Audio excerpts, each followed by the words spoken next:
9 de la mañana con 40 minutos, continuamos con ampliación de noticias, continuamos en estos últimos espacios que tenemos para escuchar las propuestas de los candidatos, pues recibiéndolos para que la gente, los ciudadanos estén bien informados al momento, Fernando, de decidir este domingo a quién entregarle su voto o a quién no en todo caso, ¿no?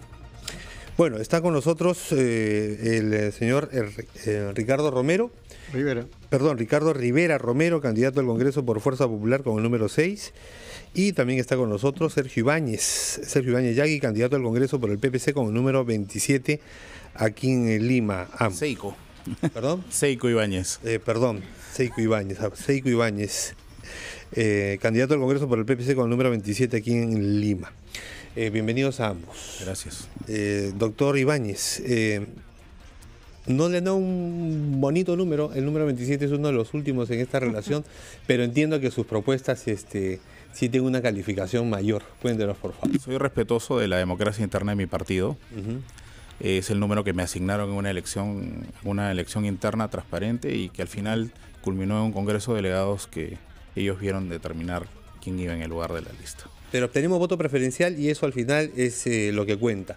En las adhesiones que usted logre y con qué propuestas lo va a hacer. Bueno, nosotros tenemos 4 ejes y lo hacemos en equipo. Una de las cosas más bonitas que hemos podido lograr en el PPC, en un equipo que juega limpio, ha sido el tema de anteponer cada uno sus agendas dentro del socialcristianismo y llegar a estos 4 ejes. ¿Qué son cuáles esos 4 ejes? Seguridad ciudadana, reforma política, reforma judicial y la protección del capítulo económico de la Constitución. Y usted mismo, ¿qué cosa es lo que quisiera hacer como contribución propia de alguien como usted, que es un abogado y que además tiene experiencia de haber trabajado en el Congreso? A mí me gustaría mucho trabajar el tema de seguros, ampliarlo y hacer que este llegue hasta el último rincón del país y tener una mayor competencia, y el tema medioambiental, que es algo que he aprendido últimamente en el Congreso de la República. Ampliar la cobertura de los seguros, pero también hay algunas reformas que hacer, ¿o no? Hay muchas quejas de que los propietarios de los seguros son los mismos que los de las clínicas. En esta economía social de mercado imperan 3 cosas que no hemos podido corregir: los abusos, las asimetrías y el mercantilismo. Y en algunos casos y en algunas pólizas de seguros hay mucho abuso y hay mucho mercantilismo. Entonces, si bien es cierto que estas deben ser corregidas, también hay una parte de la SBS que debe actuar con mucho más firmeza, mucho mayor claridad y mucho más predictibilidad para que los usuarios consumidores no terminen quejándose de este tema. Hay un tema, por ejemplo, con los seguros privados, sobre todo, que es que cuando una persona cumple 65 años ya se convirtió más o menos en una carga que para continuar con su seguro, para poder asegurarla, es como que ya no aplican, ¿no? Hay un maltrato al ser humano y a la dignidad del ser humano, porque las primas de estas pólizas son aumentadas de manera exponencial, cuando precisamente uno de los principios en los cuales se basa el tema de los seguros es en la difusión social del riesgo y en la atomización de en todo el conjunto de asegurados. Claro, todas las aseguradoras quisieran que sus asegurados tengan 20 años y sean atléticos, pero eso no va a pasar. Justamente la población que se enferma menos subvenciona de alguna manera a la que se enferma más, ¿no es cierto? Esa es la lógica del seguro, ¿no? Que se olvidan también de que dentro de esto, a pesar de ser un negocio, también hay un principio de solidaridad entre todos los asegurados. ¿Y en términos de salud pública? En términos de salud pública... Porque ojo que el gobierno acaba de anunciar la universalización del seguro de la salud, del seguro además nacional de salud, pero del CIS, pero suena lindo en el papel. ¿Tenemos la capacidad de atender a toda esa gente? Se han entregado 4 millones de personas y no se ha aumentado un sol del presupuesto. O sea que es un engaño, muchachos. Es una medida populista. Además, he conversado con muchas enfermeras que desde el año pasado, que son las principales, personas que tienen que atender estas tragedias, porque un problema de salud es una tragedia. El primer contacto que tienen los pacientes con ellos, claro. Y no se les está cumpliendo con sus reintegros, con sus remuneraciones como deben ser, ni con sus condiciones de trabajo. Seico, ¿es la salud un tema medio abandonado en el Congreso de la República? No ha sido agenda, ¿no? Y en el Estado en general. En general. Corresponde al Estado. Bueno, está con nosotros agenda. El señor Ricardo Rivera Romero, candidato al Congreso con el número 6 de Fuerza Popular. ¿Cuáles son sus propuestas, señor Rivera Romero? Buenos días, bienvenido. Buenos días. Bueno, en principio, antes de que hablar de las propuestas, quisiera yo mencionar uno de los objetivos que tenemos aquellos que nos planteamos llegar al Congreso es cambiar esta visión que tiene la población sobre el Congreso.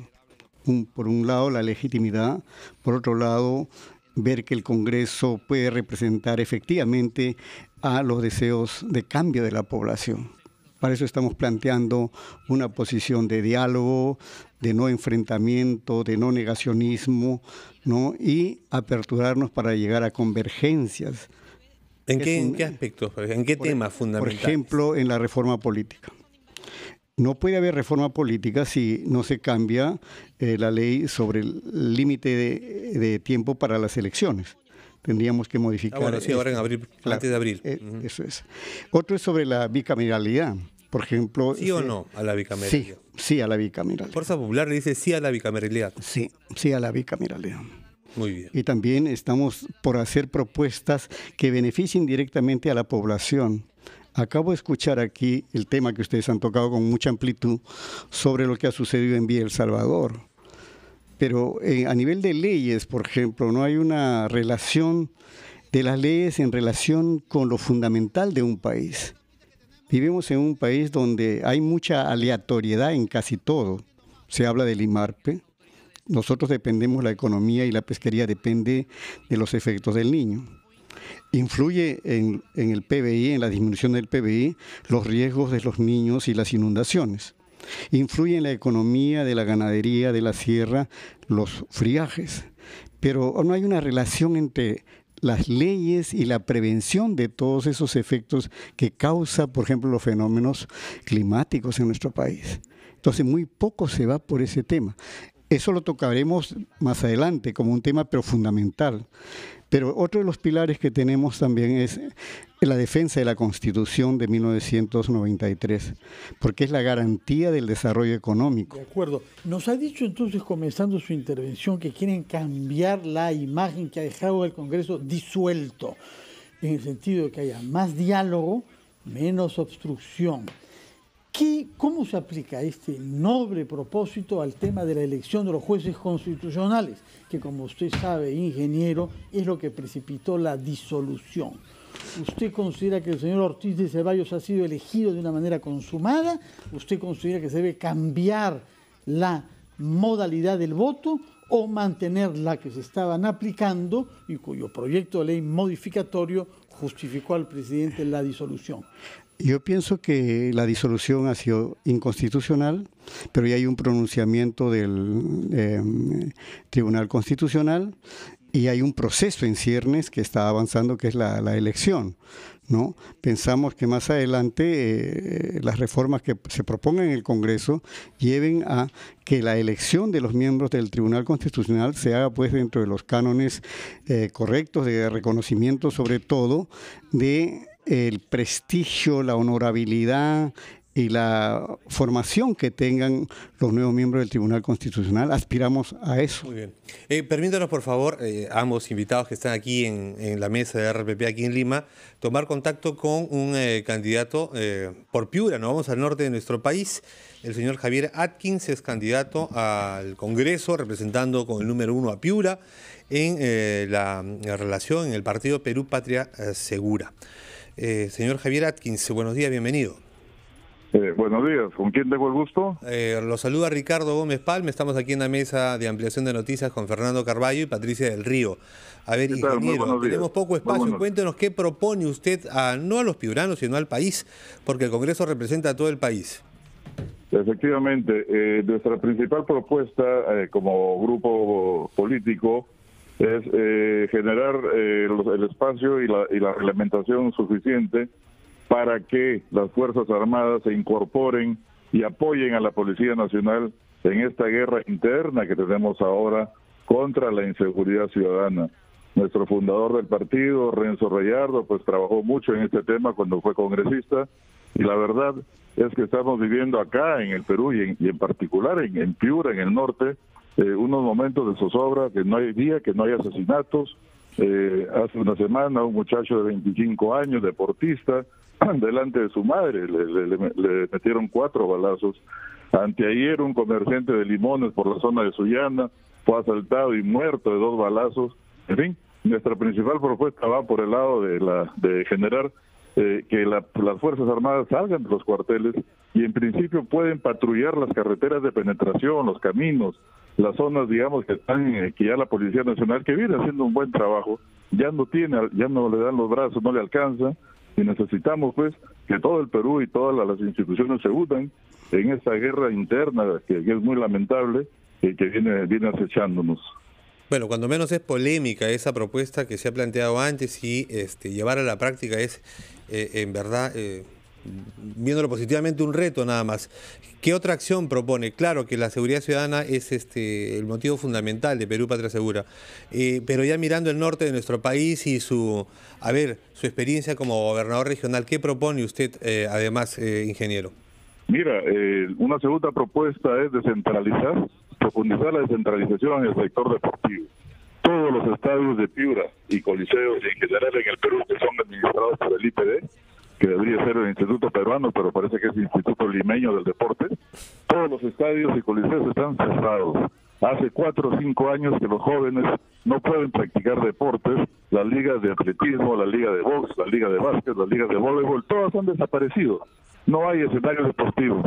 Nuestra propuesta es que la infraestructura deportiva pase a los gobiernos regionales, de manera que los gobiernos regionales sean los responsables de darles presupuesto anual para su mantenimiento, para su modernización y para que los jóvenes, los niños, los jóvenes y los adultos puedan hacer deportes en las condiciones necesarias. Señora, finalmente, ¿usted recibió una condena a 4 años por corrupción? Sí, yo tengo en primera instancia una sentencia en un juzgado de Sullana que está en apelación y para el 10 de marzo ha sido fijada la vista de la causa de la apelación en la Sala Superior en Sullana. ¿Y qué pasaría si es que fuera condenado en segunda instancia también por corrupción? Bueno, hablar de corrupción es muy fácil, señor Carvalho. Yo no hablo, es la justicia que ha hablado, señor Atkins. Y es la justicia, pero cuando uno pregunta, ¿usted tiene confianza en la justicia? No, estoy preguntándole a usted. Lo que yo quiero saber es qué pasaría si fuese condenado en segunda instancia. Le voy a contestar. Yo me someto a la justicia, he sido respetado, yo respeto las decisiones judiciales, y si me tocara que la sala confirme la sentencia, la asumiré de acuerdo a la normatividad vigente. Pero no podría renunciar si es que hubiese sido elegido. Bueno, me sometería a las normas vigentes, señor Carvalho. Bueno. ¿Por qué caso, recordemos, es que tiene usted esa sentencia en primera instancia? Bueno, porque hubo un concurso para un servicio en el Hospital de Sullana, donde se formó un comité independiente que vio el concurso, que yo no intervine para nada en ese concurso. Sin embargo, resulta que en apelación, porque ganó una empresa X, y en apelación otra empresa que había postulado, que pertenece, esta empresa, el dueño era un sobrino de mi esposa, que era un ciudadano que estaba habilitado para participar en los concursos del Estado, ¿no? Y en tercer grado de afinidad conmigo era la relación, o sea que no había, la ley de contrataciones no le prohibía. ¿Y por qué postular ahora y no esperar a que su tema se resuelva si usted está tan convencido de que no ha hecho nada malo y postular, por ejemplo, en el 2021? ¿Por qué postular con una sentencia ya en primera instancia que podría complicarle la vida a usted y al Parlamento de ser sancionado en segunda instancia? Patricia, o porque podríamos pensar que está buscando esconderse detrás de la inmunidad parlamentaria. Pero tú bien sabes que los hechos sucedidos antes de entrar en funciones en el Congreso no representan inmunidad, no están dentro del tema de inmunidad. Usted bien sabe, señor Atkins, lo que ha pasado con todos esos casos en el Congreso, ¿no? Porque finalmente no representan inmunidad, pero igual el Congreso tiene que votar para levantarles la inmunidad, y ahí es cuando vemos que las cosas no funcionan tanto. Por eso es que se ha pedido que las personas en las siguientes elecciones, no en estas, no puedan postular si tienen una sentencia firme. Bueno, será el 2021, ahora la ley no me lo prohíbe. Por eso le parece bastante oportuna su postulación, pero bueno, vamos a ver lo que dice la justicia y en caso usted salga elegido, vamos a ver cómo se comportan los congresistas. Muchísimas gracias, señora. Yo quisiera que me permitan 15 segundos, por favor. Adelante. Está hablando, señor, nadie lo ha callado. Muchas gracias. Ya. Quiero también decir que ayer se ha publicado un decreto de urgencia modificando toda la constitución del Instituto del Mar del Perú, que viene del Ministerio de la Producción. Realmente no veo la premura, no veo la urgencia, ¿no?, de que se haya sacado este decreto modificando toda la organización y toda la constitución de una institución que tiene un gran prestigio en el extranjero, que realmente es una institución que ha sido manejada en forma eficiente todos estos años, y ahora con este decreto de urgencia se está pretendiendo cambiar toda la organización y cambiando una ley, que es la ley de creación del IMARP. Me parece que esto es peligroso. Muy bien, señor Atkins, hemos estado tocando el tema y efectivamente hay varias opiniones en el mismo sentido. Con respecto a lo que conversábamos con Ricardo más temprano sobre la suspensión de la señora Barrios de INACAL, sí, fue suspendida, y sí fue suspendida por la comisión que presidía el jefe del IMARPE en ese momento. Fue una suspensión temporal, pero después se le incluyó sin que se sancionara a ningún solo funcionario sobre el tema de las conservas con gusanos en caballa, y no se le suspendió para investigarla, se le suspendió en ese momento porque se le encontró responsabilidad. Lo que pasa es que la investigación continuó, así que las cosas no... INACAL fue uno de los organismos cuestionados y una de las personas que tuvo que tener a cargo de esa investigación fue el actual jefe de IMARPE, o el que acaba de ser retirado. ¿Es casualidad o no es casualidad? No sabemos, pero la situación es tan delicada que se debió esperar a que se formara el Congreso. ¿Un decreto de urgencia? No. No, pues, y mucho menos si hay este cuestionamiento o este posible enfrentamiento entre dos funcionarios públicos. La sospecha nada más debería exactamente, que la abstención. Así es, y nosotros no nos inventamos la información, es una información que ha estado circulando, que nos han hecho llegar fuentes confiables y que sospechan que detrás de esta decisión podría incluso haber animadversión personal. Estamos seguros que no, señora Barrios, pero haberse abstenido de sacar un decreto de urgencia hubiera ayudado a que la sospecha no dé vueltas. 9:57, antes de